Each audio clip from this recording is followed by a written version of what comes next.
Muy bien, aquí estamos. El pasado 20 de julio se radicó en el Congreso de la República el proyecto de inversión social o reforma tributaria. Lo hizo el ministro de Hacienda y Crédito Público, José Manuel Restrepo, quien nos acompaña a esta hora. Ya comenzaron las discusiones del articulado en las sesiones conjuntas de Cámara y Senado. Y ministro, le agradecemos estar acompañándonos a esta hora para contarle a los colombianos a través de Aquí Estamos, que nos ven en todo el país, cuáles son los aspectos más importantes de este proyecto de inversión social, de esta nueva reforma, porque hay que decir que usted llegó como a apagar un incendio grandísimo, le tocó llegar apeado de mangueras, de casco, de overol, de todo para apagar un incendio que había dejado la anterior reforma y ya sabemos todo lo que ocurrió con el paro y demás. Pero lo más importante de este proyecto que se presentó el 20 de julio y que ya empezó a ser discutido, ¿qué es, ministro? Buenos días y bienvenido. Muy buenos días, Omar. Un saludo también a Sandra y un saludo a todos los que nos están viendo Aquí Estamos. Yo creo que esa es una muy buena pregunta, Omar. Y yo creo que la respuesta a esa pregunta es: ¿cuál es el tema central de esta iniciativa? El corazón de esta iniciativa es lo social, es decir, atender las necesidades de los más vulnerables. Nosotros, con sentido empático, recorrimos el país, dialogamos con distintos actores e identificamos cuáles eran las preocupaciones centrales para que el proyecto de inversión social satisfaciera esas preocupaciones. Empleo, empleo, más empleo para los jóvenes, para los adultos, para tantas personas que lo perdieron en la pandemia. Apoyo a esas familias que necesitan una renta básica de emergencia para atender sus necesidades básicas, que viven de una renta a través de la cual satisfacen sus necesidades de alimentación o también el pago de los servicios públicos. Atender a esos microempresarios que todavía tienen necesidades de liquidez porque siguen afectados por la pandemia. Yo creo que eso, sumado a ese anhelo de tantos jóvenes de la matrícula gratuita en instituciones de educación superior oficiales, son el corazón de esta iniciativa. Lo segundo es que esta iniciativa tiene un segundo compromiso. No afecta a la clase media, no afecta a las clases vulnerables, no toca el IVA, no se mete con el impuesto a las pensiones, no aumenta la base de personas naturales en impuesto de renta. En general, no toca a las personas naturales. Segundo gran mensaje. Y el tercero es que aquí hay un esfuerzo del gobierno nacional de apretarse el cinturón, austeridad en el gasto público, de luchar contra la corrupción, que es la evasión fiscal. Y con eso recogimos una parte de los recursos de la iniciativa. Y la última parte, acudiendo al sentido solidario de los sectores empresariales que dijeron: aquí estamos dispuestos a contribuir a ese propósito social y contribuir a esa estabilidad de las finanzas públicas. ¿Cómo? Desmontando parte de los beneficios que ellos tenían de la Ley de Crecimiento en 2019 y de esa manera lograr los recursos suficientes para que Colombia logre sostenibilidad social, sostenibilidad fiscal y también crecimiento económico. Señor ministro, yo quisiera que usted nos contara un poco, pues todo lo que generó la presentación del primer texto, que pues tuvo que ser retirado, y vimos pues todo lo que surgió tras de eso, el tema del paro, las marchas. Ahorita en esta etapa, cuando usted pues llegó a la cartera, que se fue y empezó a ir a diferentes regiones a concertar, a hablar, ¿cómo fue ese recibimiento en un momento donde la gente estaba como se había generado tanta inconformidad a un tema tan sensible y tan complicado? ¿Cómo fue ese recibimiento y cómo le fue en esas reuniones en las diferentes regiones del país? Yo creo que es muy importante volver sobre el llamado que hizo el presidente cuando se retiró de la reforma anterior. Y era un llamado a que construyéramos con grandeza, con verdadero sentido de grandeza, con construcción de consensos y con sentido solidario. Entonces, la tarea que yo hice fue dialogar con los actores sociales, dialogar con los líderes juveniles, dialogar con los partidos políticos, dialogar con los gremios y empresarios, dialogar con las instituciones, dialogar con iglesias, por ejemplo, también, dialogar con sindicatos, oírlos en foros virtuales, oír a los beneficiarios de los programas sociales, alcaldes, gobernadores también, medios de comunicación en las distintas regiones de Colombia. ¿Y qué sentí yo en esa conversación con todos estos actores? Que habían unos elementos en común, que era fácil, o digamos que podíamos lograr no quedarnos en las orillas del puente, sino recorrer el puente y descubrir que en la mitad hay elementos en común. Yo descubrí esos anhelos de la gente de obtener una oportunidad laboral, por ejemplo, el de los jóvenes que dicen: yo no tengo trabajo porque no tengo experiencia laboral, pero no tengo experiencia laboral porque nadie me da trabajo. Es un círculo vicioso. ¿Cómo romper esos círculos? O el anhelo de tantas personas proviniendo de familias vulnerables que decían, tuve que sacar a mi hijo del sistema de educación superior porque no tenía con qué contribuir o pagar esa posibilidad. Por eso la importancia de la matrícula cero, gratuita, en instituciones oficiales. Y también tuve el diálogo con los beneficiarios de los programas como el ingreso solidario, que decían, este programa para mí es un programa que me ha permitido sobrevivir en medio de una pandemia, porque yo vivo de la informalidad, vivo del día a día, el cierre de actividad productiva para mí es un costo muy grande. Entonces yo creo que lo primero que me permitió es, con sentido empático, escuchar las necesidades de la gente, escuchar también los reclamos de la gente. Hombre, no afecten a la clase media, no toquen el tema de las pensiones, tengan cuidado con estas clases vulnerables y las medias que también son vulnerables al impacto de una pandemia.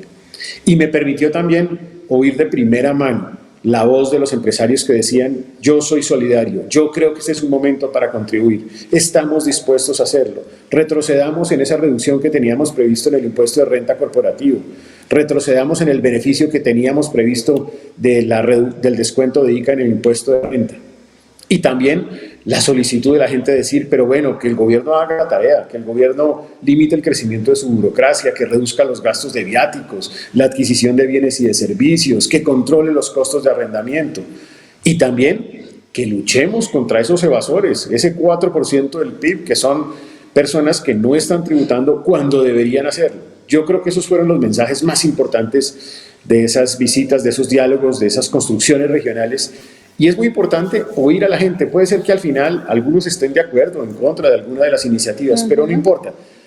La conclusión central es que aquí hay una conciencia de una necesidad de solucionar lo social y de solucionar lo fiscal. Pero ministro, siguiendo con esto didáctico y con respeto lo digo, se quita usted el uniforme de bombero y después tiene que ponerse como el de torero porque le toca con un capote en la mitad, con los que hacen muchas promesas y usted le dice a ministros, gobernadores, no, un momentico, no prometan tantas cosas porque es que no hay plata para eso. Eso por un lado es frenar a los mismos miembros del gobierno que tienen algunas intenciones en el tema del gasto público, la burocracia, los gastos excesivos. Y por el otro lado, ministro, está la ciudadanía. Mire, en la esquina del parque, en el Transmilenio, en una tienda, en una fábrica, cuando al colombiano promedio le hablan de reforma tributaria, inmediatamente dice, nos van a fregar, nos van a subir los impuestos, nos van a reducir el ingreso, eso es para sacarnos más el jugo, porque la mayoría de personas o no conocen el texto, no tienen acceso o no lo estudian. Entonces a usted le toca moverse entre esas dos aguas de darle el parte de tranquilidad a los ciudadanos y les tranquilos, que IVA no, que no se va a tocar la canasta familiar, pero también con la otra parte que le digo. Entonces, ¿cómo se maneja eso, ministro, para que al final las promesas se cumplan? Yo creo que primero hay que hacer un gran ejercicio pedagógico, esa ha sido mi tarea, de dar a conocer a la ciudadanía. Entre otras, además, la ciudadanía participó también en una plataforma abierta, con ideas o propuestas. Pero insistir en lo que yo creo que hay que insistir. No se toca la canasta básica familiar, no se toca el IVA, no se tocan los impuestos de pensiones, no se toca la base de personas naturales en el impuesto de renta, no se toca en general a las personas naturales. Ese es un mensaje muy, muy importante. Y yo creo que esto hay que seguirlo haciendo pedagógicamente. Y de cara al Congreso de la República, respetando el escenario de la democracia, es también hacer un poco de conciencia. Esta iniciativa se creó, se diseñó, se concibió de una manera muy simple. 35 artículos versus 170 tenía la anterior. Creo que es la reforma tributaria más cortica en número de artículos, más sencilla de entender y que más recaudo va a tener en la construcción comparativamente con cualquier otra reforma tributaria reciente. Entonces, eso es importante decirlo. Y lo segundo es, de cara a los congresistas, siempre entender que una reforma de esta naturaleza pues seguirá y pretendemos que sea una reforma simple, pero simultáneamente también que tenga en consideración la relación uso-fuente. Uso significa, bueno, puede tener unas grandes ideas para poner en la reforma. ¿Dónde está la fuente del recurso? Sin tocar a la clase media, sin tocar a las clases vulnerables. ¿O cuál va a ser la fuente a través de la cual vamos a generar esos usos? Yo creo que esa conciencia es también un ejercicio que yo he venido dialogando con los actores del Congreso de la República para que exista también ese entendimiento. Señor ministro, bueno, ya entrando en el texto, ¿qué medidas o qué programas de corte social quedaron incluidos dentro del proyecto? Y más o menos para cuando, o sea, teniendo en cuenta que el proyecto tiene mensaje de urgencia y pues muy probablemente se aprobará pronto, ¿a partir de cuándo entran en vigencia estas medidas? Importante, digamos, señalar, los programas sociales. Los programas sociales es primero crecer temporalmente el programa Ingreso Solidario, que para los que no lo conocen es una renta básica de emergencia que le llega a las familias más vulnerables de nuestro país, subiendo del orden de 3.1 millones de familias a 4.1 millones de familias beneficiadas. Es decir, fácilmente entre 12 y 15 millones de colombianos. ¿Qué buscamos con ello? Que sumado a otros programas sociales como Jóvenes en Acción, Adulto Mayor, Familias en Acción y otros, logremos llegar a cerca de 26 millones de colombianos con programas sociales. Esta es la estructura social o de sostenibilidad social, de bienestar social más importante que se ha desarrollado en nuestro país para este año que viene. ¿Y esto por qué? Porque hay que lograr reducir la pobreza extrema a los niveles que teníamos antes de pandemia y ojalá menos, y esa es la apuesta. Reducir la tasa de desempleo juvenil a lo que teníamos antes de pandemia y ojalá menos, también esa apuesta. Lo mismo en pobreza monetaria. Y eso significa que se complementó con otros programas sociales. Ese subsidio a la nómina para que el sector productivo vincule jóvenes de 18 a 28 años, porque les pagamos parte del costo de seguridad social. Pero después dijimos, no solamente para los jóvenes, para mujeres, hombres. Hombre, hay cientos de miles de mujeres de más de 40 años, por ejemplo, que perdieron su empleo. Hay que tenerlas en consideración. Tercero, la matrícula gratuita. Que yo, viniendo de una familia vulnerable, pueda acceder a una institución de educación superior oficial gratuitamente. ¿Cuándo? De aquí en adelante. 700.000 jóvenes se beneficiarían de esa medida. Y que tengamos un subsidio a la nómina para atender al pequeño, al microempresario, a ese que tiene 2 trabajadores hasta 50, que está afectado, que necesita liquidez, que necesita un apoyo, y permitirle dar ese apoyo del subsidio de la nómina por un periodo de 6 meses. Esos son los programas sociales más importantes que tienen esta iniciativa y que, repito, llegan a 26 millones de colombianos, la mitad de la población de este país, a través de un apoyo social. Ministro José Manuel Restrepo, ¿qué contempla este proyecto de inversión social referente a la banca, al sistema financiero? Y se lo pregunto porque en Colombia todos debemos tener, así sea una cuenta de ahorros. El independiente, el que tiene un contrato de prestación de servicios, debe pasar una cuenta de cobro y le consignan a esa cuenta de ahorros con unos costos financieros que en muchos casos, en la mayoría, son elevados para la mayoría de los colombianos. Se lo pregunto porque el temor es que si hay algún tipo de artículo que afecte al sistema financiero, el sistema financiero pueda trasladarle esos costos al usuario. Y ese es otro temor también de la ciudadanía. Entonces, para el sistema financiero y los bancos, ¿qué contempla la reforma tributaria? No, la reforma contempla una fuente de ingresos, sí, sin duda alguna, que es la sobretasa para el sector financiero, porque creo que es un momento donde el sector financiero tiene que contribuir solidariamente a apoyar estos programas sociales. Y esa sobretasa es una sobretasa temporal, pero es una sobretasa que nosotros somos también conscientes de que aquí hay una competencia, es decir, no es tan sencillo el transmitir un costo adicional de un impuesto al usuario directamente. De hecho, en los últimos años en el último año en donde ha habido ese mismo tipo de circunstancia, no se ha dado esa transmisión. Entonces sí contempla un aumento en la tasa impositiva para el sector financiero porque se necesita ese sentido solidario y es una contribución del sector en un momento difícil de otros sectores de la economía. Uh-huh. Ministro, hay un punto muy importante dentro del proyecto de inversión social y es el tema de la austeridad en el gasto público y en la lucha contra la evasión. O sea, ¿cuáles son esos mecanismos que ustedes van a implementar en estos temas y cuánto se espera más o menos recaudar por estos conceptos? Eso fue una conclusión, un resultado de las visitas y reuniones y diálogos con la gente. La gente pedía eso.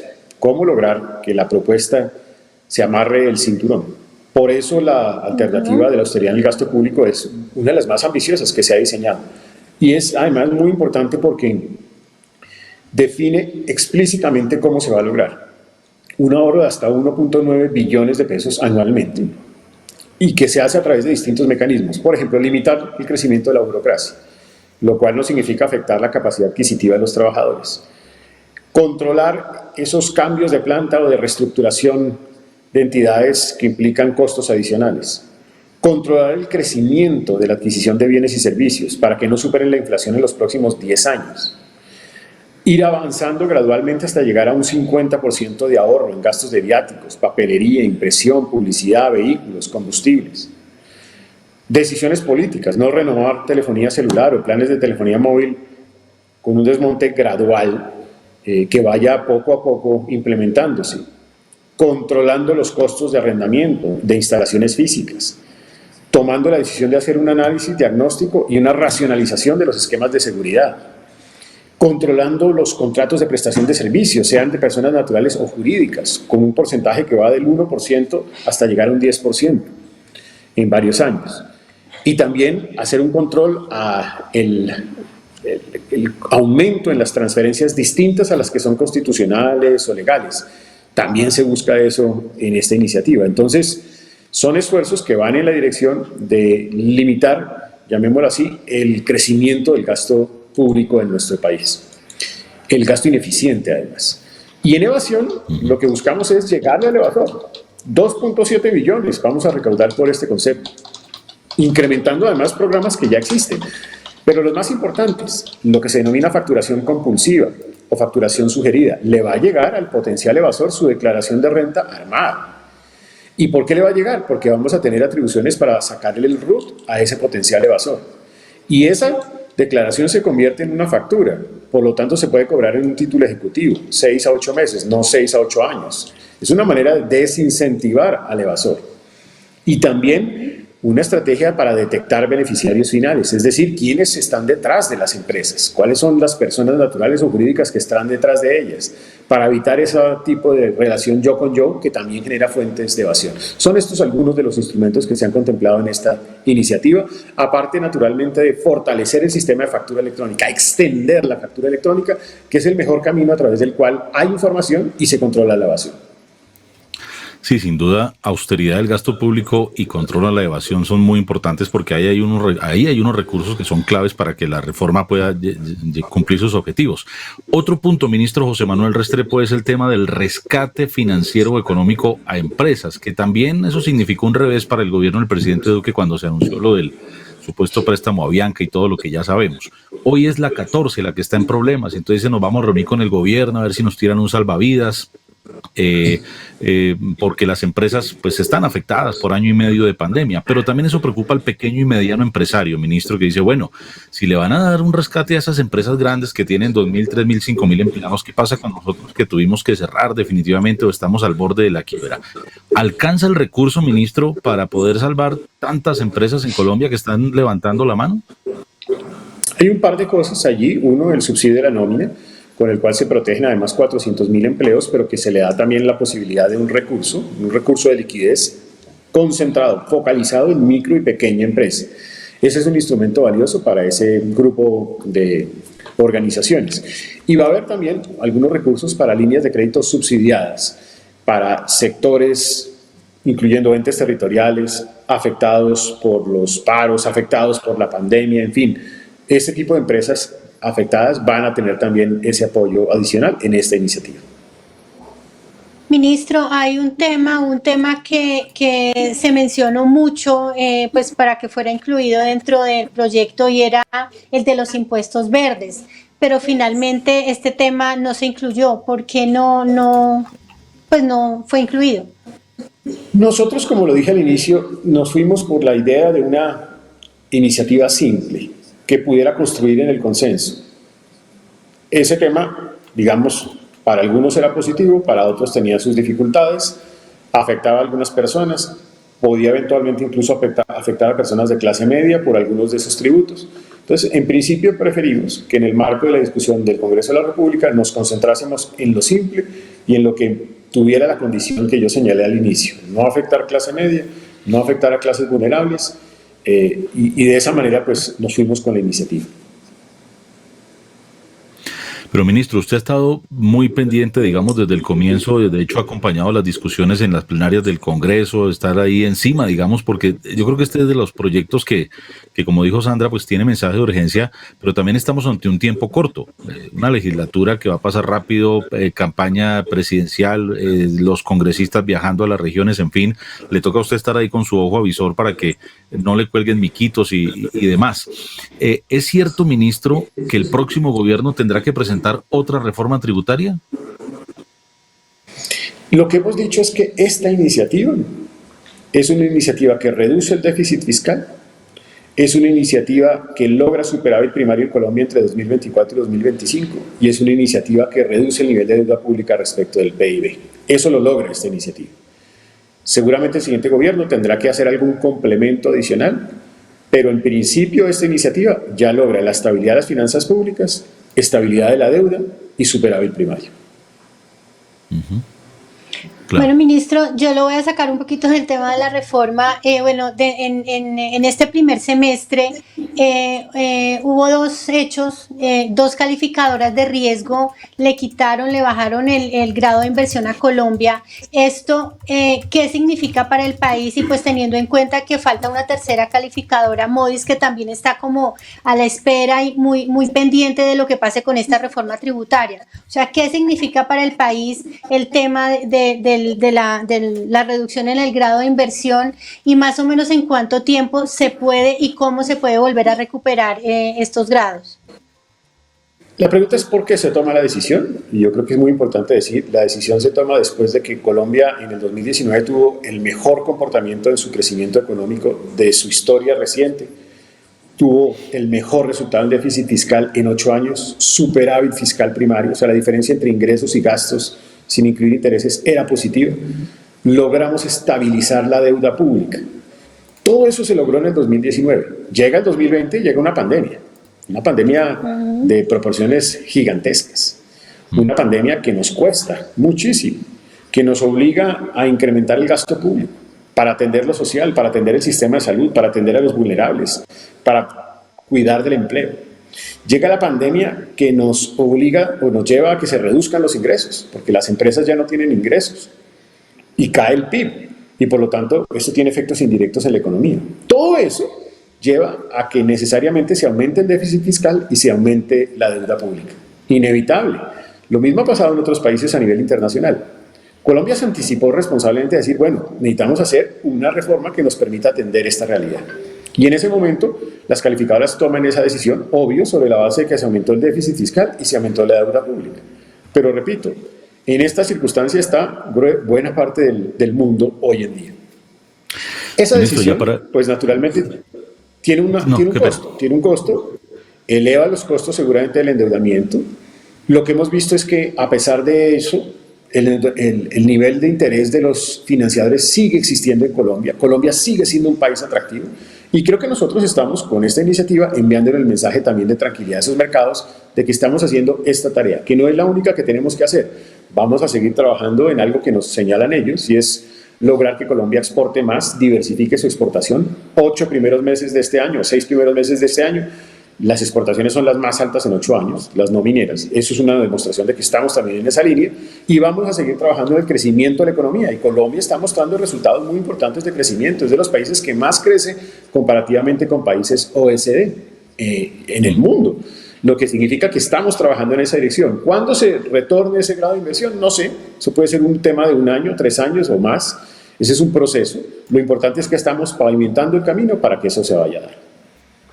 Ministro, ya para ir cerrando, aquí diariamente hablamos con congresistas de casi todos los partidos, representantes, senadores, y evidentemente la opinión que ellos tienen sobre el texto de esta reforma tributaria es muy diferente al del anterior. Diría que hay buena voluntad de los partidos políticos en general, pero usted que ha estado en el Congreso, que estuvo en la discusión del martes, allá en las plenarias, ¿qué ambiente percibe para el proyecto de inversión social, ministro? Yo creo que incluso independientemente de la posición ideológica y política hay una conciencia de una necesidad de una reforma. Hay una conciencia de que la reforma no puede afectar a los más vulnerables ni a la clase media. Hay una conciencia de que la iniciativa tiene que acudir al sentido solidario de los más pudientes. y hay una conciencia de que hay que enviar un mensaje de tranquilidad a los mercados financieros internacionales. Yo creo que eso todo construye en la dirección de una iniciativa como estas, sin perjuicio del debate, que es parte de lo que debe darse en el Congreso de la República. Ministro, ya bueno, teniendo en cuenta las nuevas condiciones que por las que estamos atravesando en este momento, el ritmo de vacunación va aumentando, la apertura económica pues ya se abrió para todos los sectores, este fin de semana para pues eventos. ¿Cómo ve usted? ¿Qué perspectivas hay pues como para el cierre de este año? ¿Cómo espera usted que sean los resultados y el comportamiento pues a nivel económico para el cierre de este año? Yo espero que es muy importante, y creo que es muy importante, lograr ese crecimiento del 6%. Ese crecimiento es importante no por el 6, sino porque genera empleo. Yo espero además haber consolidado ya el inicio de estos programas sociales de atención de emergencia para los más vulnerables. Yo espero que este instrumento, el proyecto de inversión social, sea además un instrumento para que Colombia retroceda en las heridas que nos dejó la pandemia, la pobreza, la inequidad, el desempleo, y que de esa manera enviemos también un mensaje de tranquilidad a los mercados internacionales de que aquí estamos haciendo la tarea que tenemos que hacer: crecer, estabilizarnos socialmente y con ello tener la plataforma para lograr la estabilidad fiscal. Pues ministro José Manuel Restrepo, ha asumido usted una tarea que no es nada fácil, muchos ojos encima de su gestión, pero ha tenido la entereza y el carácter, como decíamos, para decirle a cada sector lo que corresponde decirle, y la verdad está la expectativa de la aprobación de este proyecto, que se convierta pues en ley y que se pueda implementar, que los ciudadanos sigamos aportando desde donde nos corresponde en el cuidado para que la pandemia no siga con sus cifras de contagio y muerte, porque eso puede ir al traste, y una reforma tributaria y un proyecto de inversión social que ojalá logre los objetivos que usted se ha propuesto con este texto, y que haya la voluntad también, por supuesto, de los congresistas para que se apruebe todo lo que vaya en beneficio de los colombianos, de empresarios y de los ciudadanos especialmente. Ministro, muchas gracias, ha sido usted muy amable. Muchas gracias, Omar, Sandra, aquí estamos y aquí estaremos cuando sea necesario. Aquí está.